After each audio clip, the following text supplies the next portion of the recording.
Justice साहब इस मुल्क को बचाए। आपको आपकी बड़ी जिम्मेदारी है।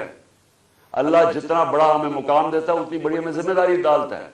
आखिरत में हमारी जजमेंट होगी कि हम जो अल्लाह ने हमें नेमतें बख्शी हैं उनको हमने कैसे इस्तेमाल किया है, अपनी जिम्मेदारी इंसानियत के लिए पूरी की या नहीं की। अल्लाह आपसे पूछेगा कि ये जो आजम स्वाति जो उससे हुआ है कि कोई सो मोटो एक्शन नहीं लेना था, क्या ये जो शहबाज गिल से हुआ है कोई आपकी जिम्मेदारी नहीं है, कोई रूल ऑफ लॉ नहीं है इस मुल्क में, वो तो आपने इंप्लीमेंट करना है। अगर ताकतवर के लिए एक कानून है, कमजोर के लिए दूसरा है, मुल्क की तो फ्यूचर ही कोई नहीं है। क्योंकि मेरे नबी सल्लल्लाहु अलैहि वसल्लम ने 1500 साल पहले तकरीबन उन्होंने कह दिया था कि वो कौमें जो कमजोरों को, चोरों को जेलों में डालती हैं और ताकतवर डाकुओं को पकड़ती नहीं है, 18 साल के बाद, ये 71 था, 18 साल के बाद मैं पाकिस्तान टीम कैप्टन एक बांग्लादेश एक एग्जीबिशन मैच खेलने गया हिंदुस्तान के खिलाफ। दो एग्जीबिशन मैचेस वो 2 मैचेस हम जीत गए, वो 2 मैच सीरीज जीत गए।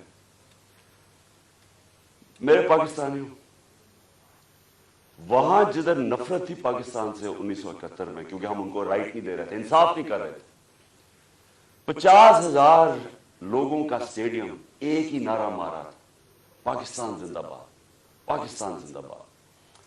होटल से, जिधर हमारा होटल था और जिधर स्टेडियम था, स्टेडियम से होटल तक लोग सड़कों पे लाइनों पे खड़े हुए थे, पाकिस्तान जिंदाबाद।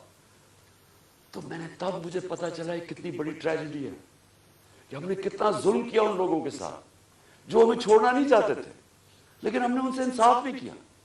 अब वही करने जा रहे हैं, सबसे बड़ी पार्टी को दीवार के साथ लगा रहे हैं और उसके लीडर को कत्ल कर रहे हैं, कोशिश कर रहे हैं। क्यों?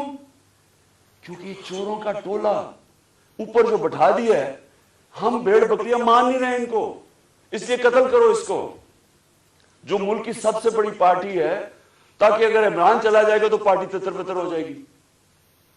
जो पार्टी फेडरेशन को इकट्ठा रख सकती है वो तो सिर्फ तहरीक इंसाफ है। मिलिट्री, अगर मिलिट्री अब मुल्क को इकट्ठा रख सके तो ईस्ट पाकिस्तान ना टूटता। पॉलिटिकल पार्टीज मुल्क को इकट्ठा रखती है, मिलिट्री मदद करती है। ये उल्टा जा रहा है, ये फिर कोई तारीख से हमने कुछ नहीं सीखा। क्या होगा?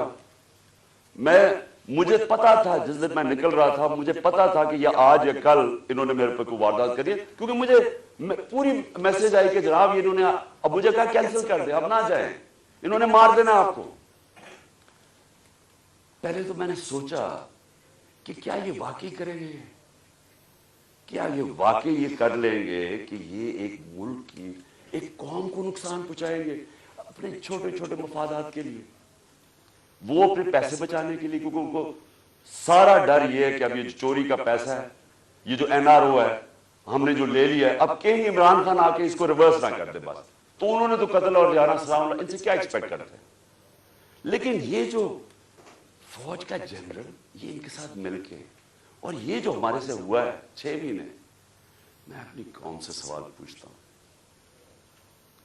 कि क्या हम, अब हमारा अब ये सवाल है, हमने अपने आप से पूछना, क्या हमने ऐसे रहना या हमने अपनी तकदीर बदल के आजाद होना है? आजादी के लिए कुर्बानियां देनी पड़ती हैं।